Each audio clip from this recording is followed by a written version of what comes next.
This episode of WDW Today is being sponsored by All-Star Vacation Homes. And if you're looking for a great place to go and have a wonderful vacation, I mean, you're going to have a great, wonderful new house, pretty new, great amenities like your full kitchen, like a movie theater, like a game room, theme rooms for the kids, private pools. There's a lot more for that than that. Check out an All-Star Vacation Home. They're going to offer you those great amenities. And the best part, it's going to come at a fraction of the price if you try to get that size stay somewhere on Walt Disney World property. So give them a try. Visit them online at www.allstarvacationhomes.com. This is Walt Disney World Today. Give us 5 minutes and we'll give you the world. It's Friday, April 9th, 2010, and this is episode 705 of WDW Today. I'm Matt Hochberg of StudioCentral.com. Joining me on today's show is Mike Scopa, a senior feature writer and blogger for allears.net. Welcome, Mike. Behold the city, that marvelous microcosm of human activity. Wow. World of Ocean? Nope. Timekeeper? Spaceship Earth? Horizons. Throwing you a curve. Nope. Dinosaur. Nope. Extinct? It's not Muppets. It's extinct, yes. The TTA? Nope. Or the Red Wave People Mover? Nope. In the interest of time, what's the answer? The answer is Goofy About Health again. All Wow. right. About, yeah. Also joining us on today's show is Len Testa, co-author of the Unofficial Guide to Walt Disney World. Welcome to the show, Len. How's it going, Matt? Outstanding. Fabulous. Also joining us on today's show is Mike Newell of Mouse World Radio. Welcome, Mike. You know, Scopa could say anything from that attraction and none of us would ever get it. I'm not going to question him on that.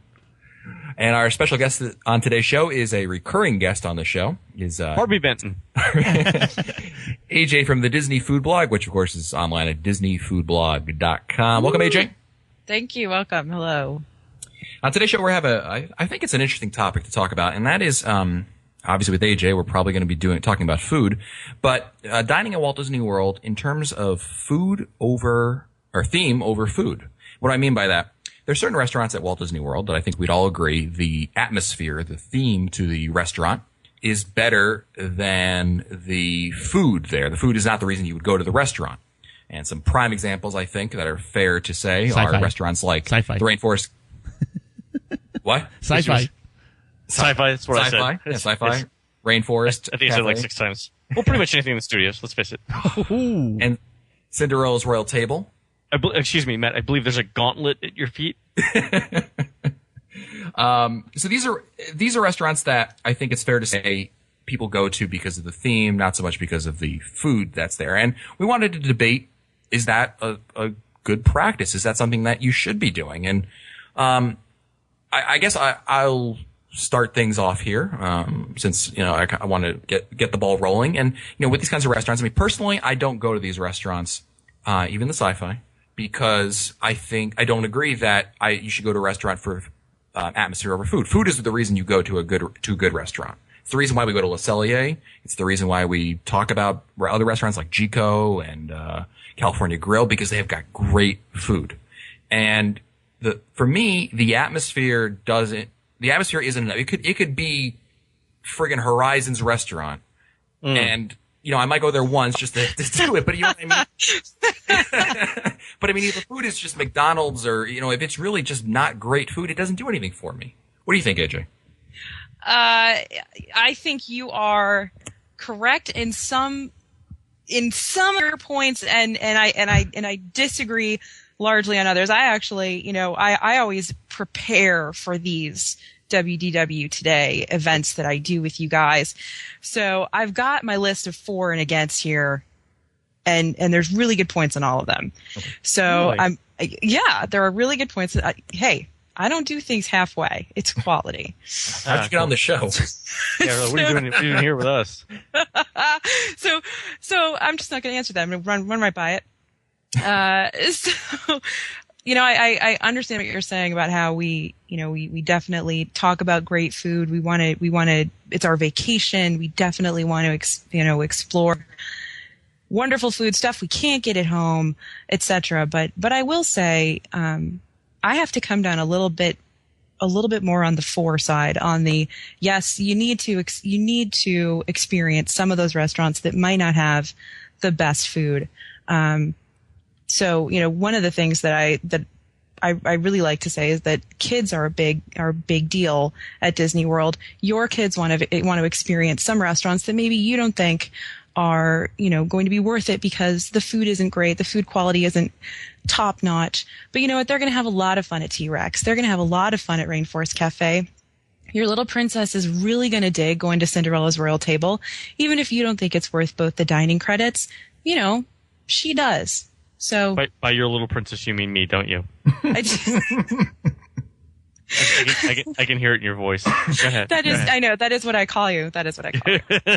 I thought that was between us, AJ. You brought it up. It's better than Matty Cakes. No, it's not. Tonto Tester, whatever that How does everybody know? is. I can't. All right, that's going to be it from now on. Scopo, what do you think of the subject?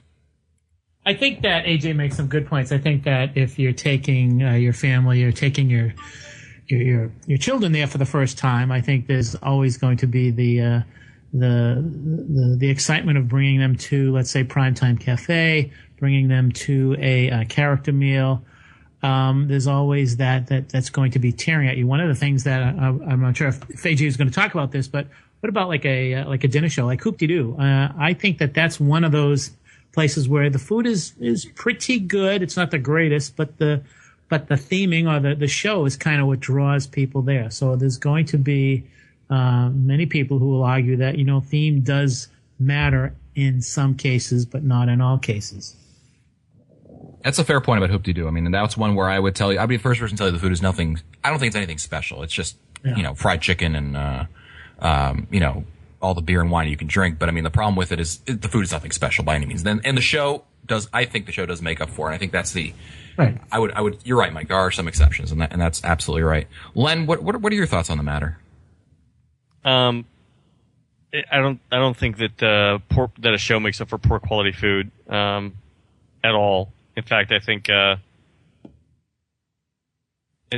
having to endure bad food during a show only makes the show worse for me. Mm-hmm. So I don't see as one making up for the other at all. They both have to be good for everything to be good for me. Well, yeah. Well, Len, if you're talking bad food, I agree. But we're talking food that is, it's okay. It's not the greatest, but it's not the worst. I mean, yeah, I agree. I mean, bad food is going to turn me off. I'm not going to go, just to be wowed by a theme and have to eat bad food. I agree with that. Yeah. Do you remember when we were at the last time we were at Hoop-Dee-Doo? Yes. And we were with Josh and Sarah. And Sarah didn't order the standard meal. She ordered the salmon, right? She got this, and that was the smartest thing I've ever seen anyone do at one of those dinner shows. I think that is a great tip, to order the vegetarian or the off the menu option, because what she got was a huge chunk of freshly prepared salmon. She had green beans. I forget what else, but she had, I think, the best food out of all of us. So if I'm to go to a dinner show, I'm actually going to order a special meal. I'll be like, no, I'm allergic to what is it you're having tonight? Water. Chicken. yeah, chicken. Yeah. Oh, that's actually a great idea. And really, she had the best meal of anyone there. I want to touch upon something that AJ brought up, which is the kids factor, and I knew, AJ, that someone was going to bring that up about it. Well, it's you don't go to those restaurants for us. We go there, because generally you're going there for the kids. And to that end, I mean, I think there are plenty of viable alternatives that I think the kids will enjoy nonetheless. I mean, if you're looking for Cinderella's Royal Table, I think we'd all agree that restaurant Akershus in Norway, the princess meal over there, is a far better alternative. It's going to be cheaper. You're going to get more princes, including Cinderella. Princesses for your money. That's right. It's mathematically proven more princesses for the dollar. And never mind, the Cinderella's Royal Table has other problems, like it's that whole package thing where you have to get a photo and everything. We don't need to go into that. But my point is that there are restaurants that are, I think, better alternatives. Like, instead of maybe the Rainforest or T-Rex, I mean, you're looking at a restaurant like Whispering Canyon at the Wilderness Lodge. Like, I think the shtick there, the food is better. and I think there's still a shtick that kind of entertains the kids by a great deal. Definitely. I think what I would have to say to that, at least in terms of the castle, is the reason why I wanted to eat in the castle and why I occasionally actually do go back to eat at Cinderella's Royal Table is because there is a history factor there. Mm-hmm. If it's your first time in Disney World, you want to know what it looks like inside that castle. You want to see, what's my experience going to be in there? To look like. I know that they were building an apartment for Walt in there. I know they were doing all these other crazy things in the castle at some point. I want to know what it looks like. And that's why to me it's worth it to go at least once. Head up there, see what it looks like. I think it's an enchanting experience personally. I don't think the food is great, but I think experiencing what you can find in that piece of history is a pretty big deal to a lot of people who are major Disney lovers. Well, speaking of the kids, I wanted to bring up an email that one of our listeners sent to us. It's actually Craig from the United Kingdom. And he writes, sorry guys and Annette, but you have missed the point on T-Rex. It's not for old Godgers with slippers. I guess that's us. I don't know what a Godger is. It's to give kids a wonderful experience. We've been there 3 times. As you know, our kids are 7 and 5 and love it. The Build-A-Dino story is unique, and whilst expensive, it's something kids love. The food is plentiful and a decent price if you consider what you pay in the parks for food. One place you never mentioned, and I cannot believe you did not, is McDonald's. Come on, McDonald's. Anyway, rant over. I mean, the kid factor, like I said, I think there are better alternatives. I also think this is more of a problem with, it's not even, I'm going to leave that one out, but the issue is that, kids also like to go to places like Chuck E. Cheese and other terrible restaurants that, people write sitcoms about because that's how comically awful they are. And that doesn't mean that you have to bring them there. I think there are better options out there. And frankly, I just wish that Disney would just improve the food at the restaurants, because then I could say, well, at least the food is good. I mean, but the price you're paying, I think it's kind of high. Len, what are some of the reader feedback you get from the unofficial guide? What are the ratings like? We've really been picking on these 4 restaurants: Rainforest, Sci-Fi, T-Rex, Cinderella. What are the feedback you're getting from your readers? So the average reader rating for Disney restaurants is about 84 as of this week. So that's over the last year. So for Rainforest Cafe, it is currently 72, which is below average. Sci-Fi is pretty low. Sci-Fi is 69. Ooh. So that's pretty far down. Which other ones? T-Rex or Cinderella's Royal Table? T-Rex. We don't have enough for T-Rex. Cinderella's Royal Table, 83 actually. So a little bit below. That's right at average, right? Well, if you're going to do T-Rex, you should also look at Rainforest Cafe. Oh, yeah, no, we mentioned that one's the first one. Yeah, we did. Yeah, 71, 72. Yeah, you were mentioning some of the things there, Len, and I guess AJ, I know you were mentioning it for the kids. One thing that was one point you wanted to bring up, and I guess on the other side, I mean, one thing when I like it, to make this a little more personal, I read the Disney Food Blog, which I do every day, by the way. I noticed that there's a general theme, which is that you're highlighting great culinary experiences at Disney, and I guess it's like Butterfinger cupcake. So when you go to like Cinderella's Royal Table, like you mentioned, exactly, it's Butterfinger cupcakes. When you're at Cinderella's Royal Table, I mean, do you just like bite your tongue, or you just be like, is this like, I don't understand how someone like you would be able to go to a restaurant like that and not make, not blow up halfway through the meal because, this is what you call whatever. Fine, you call you. Well, no, you remember. Food? Well, I just said I've drunk the Kool-Aid as much as anybody else has in terms of the enchantment and the history of Cinderella's Royal Table, but let's shift away from the whole kids thing, like you said, and I'm going to bring up Ohana. Now, I just did a post about Ohana on the Disney Food Blog, and thank you, Matt, for reading it. I really appreciate that. But I just did a post on Ohana, and basically I said, look, guys, this place has slipped. The food is not as good as it used to be. They don't have, the options are not as good as they used to be. The food is not cooked as well as it used to be. The quality is not high. The service isn't great anymore. And the bottom line is, I'll go back to Ohana occasionally because the experience, just because the atmosphere is good. I like the relaxing atmosphere of that restaurant, but the past couple of times I've been there, it's led now to I don't go back unless, I haven't been for a year or two. Right. I just won't go back. The food is not good quality. It's not worth my money. And so that's kind of the point that I'm at with them. So yeah, I do experience that and just say, okay, bring it up, get the quality up, or I can't come back to this place. That's where I would disagree, because I just got back from there maybe 2-3 weeks ago, and I thought I had one of the best meals there in years. Really? They have one of the best chefs on the property. The guy who is the head chef there used to be the head chef at Boma. And I know that a couple of years ago, I know Len and I had the same experience.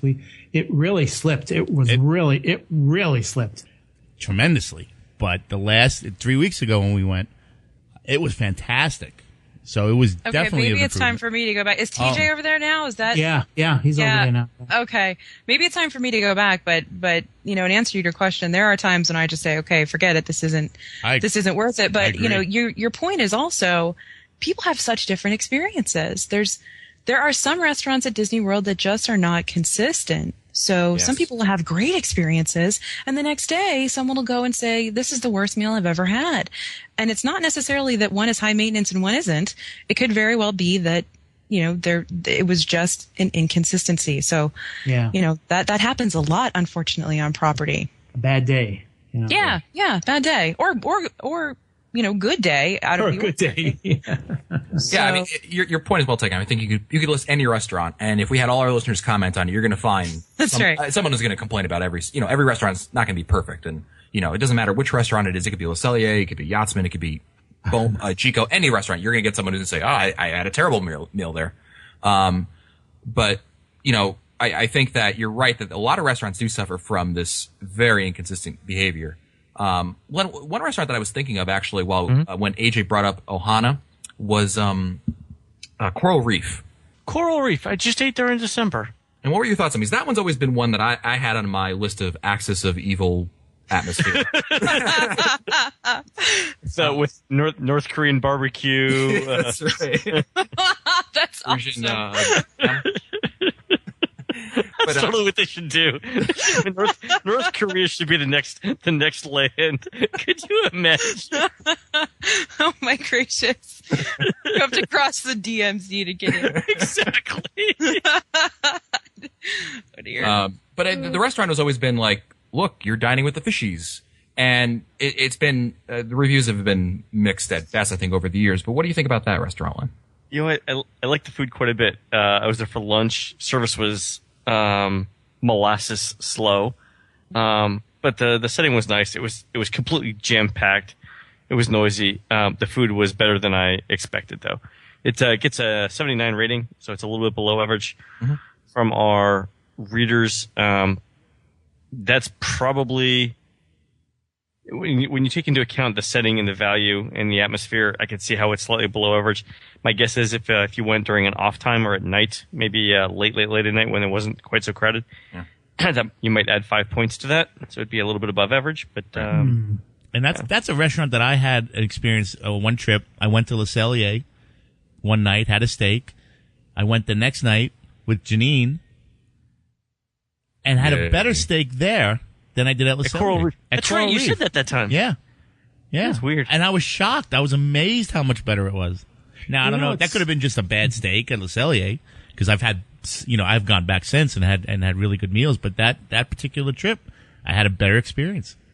I thought about going to Coral Reef because of the theme, and I have never eaten there. But in January, I poked my head in there. I just walked in and walked around the dining room and just to see if it was something that I'd like to sit down and eat, and there was nothing there that said to me, oh, this is really a nice setting, it's nice cuisine, and it's themed real well. So that restaurant does not have a theme draw for me. So like what Mike said may stick in my mind and think, they do have good steak there, so maybe that might be something that would draw me there, but the theming doesn't do anything for me there.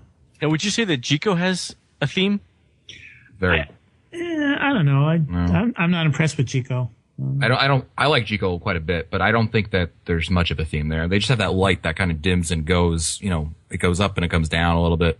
Yeah. But I mean, that isn't any, in terms of. I think if you're seeing bobbing lights, you might want to spend less time at the bar before dinner. Just a little tip from me to you. Thanks. From there for Jico's got kind of like an underscored theme. I mean, all of their decor means something in African culture, but I agree it doesn't really have much of a theme. But I love the food. Oh yeah. Let's have a Jico, fight it out on the food. Now here's one last point I want to bring up before we end this show, and that is AJ, you talked about the kids, and I was expecting that one. The other major reason why people go to these restaurants, I hear, is I'm on vacation. I don't care.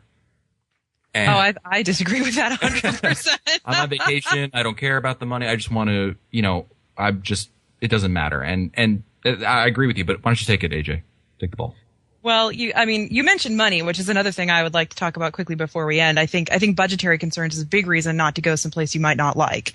But in terms of I'm on vacation, I don't care. As far as I'm concerned, I'm on vacation. I want the best I can possibly get. I mean, that's just kind of how I feel. Right. I mean, there are people that say that to me. I've had many friends remark, I don't care. I'm on vacation. I'm at Disney World. I just want to, it doesn't bother me.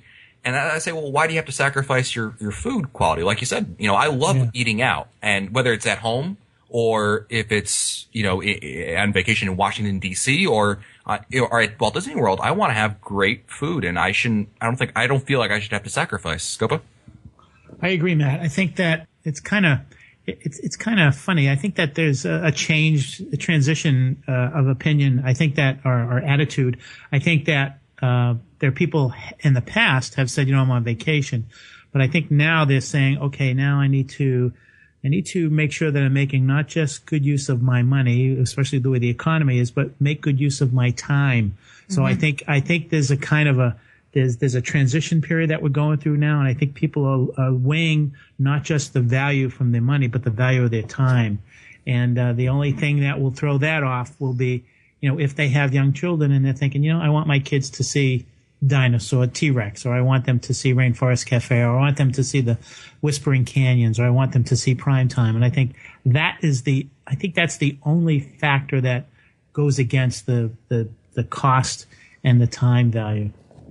Yeah, I mean, like I said, there are some restaurants, Yasmin's very expensive. I don't mind paying a lot of the money if I'm going to get a great food, but that's a conversation for a different day. But you're right. Like Cinderella's Royal Table, not only is people go there for the theme, but the price, like you said, AJ, it's expensive over there, to say the least. Absolutely. Whether you're paying cash or credits. But anyway, wanted to thank AJ for coming and joining us on this episode once more. Thank you for having me, guys. And this episode of WDW Today has been sponsored by All-Star Vacation Homes. And, All-Star Vacation Homes has over 200 Orlando vacation homes and condo rentals in the closest locations to Disney World. Let me tell you how close they are. You can see Expedition Everest from a lot of these vacation homes. That's how close you are. It's not like your 10, 15, 20-minute drive, which would still be okay. No. You are that close to Disney World property that you can, get to Animal Kingdom so quickly. And once you're on Disney World property, the rest of Walt Disney World is right there. So why not upgrade yourselves? Why not have that wonderful vacation home with your own private pool, full kitchen? That's right. If you get bad food, you can cook your own when you get home. And lots of other great amenities at All-Star Vacation Homes. Visit them online at www.allstarvacationhomes.com. If you want to find our older episodes, read our show notes, or send us your comments, visit the WDW Today website at wdwtoday.com. For Len Testa, Mike Scopa, Mike Newell, and AJ, I'm Matt Hochberg. We'll see you on the next show. Stupid Judy, stupid energy. This has been a production of Mouse World Radio.